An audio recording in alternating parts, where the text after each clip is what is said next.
A record number of young children may be at risk of contracting an infectious disease. Exemptions for routine vaccinations before starting school have hit a new high. Adriana D'Alba is in our newsroom to break down the numbers and show us how North Texas compares.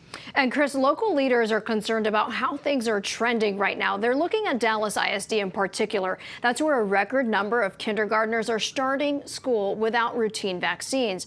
And it comes as measles cases hit a 35-year high nationwide.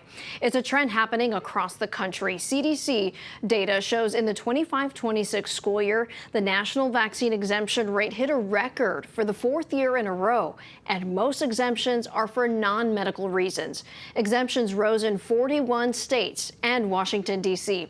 Here in North Texas, only 82% of Dallas ISD kindergartners were fully vaccinated against measles last school year. It's a significant drop from nearly 98% back in 2019. Countywide, last school year, about 90% of kindergartners received the MMR vaccine.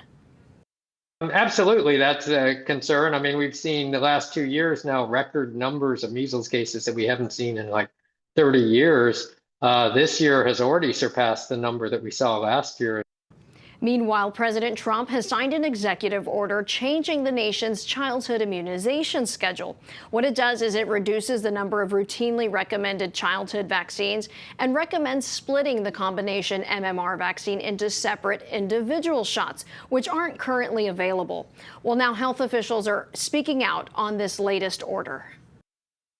Our main concern is that it leads to a lot of confusion for families, because on the one hand, the CDC continues to recommend those vaccines and provides us the data on why they're so important.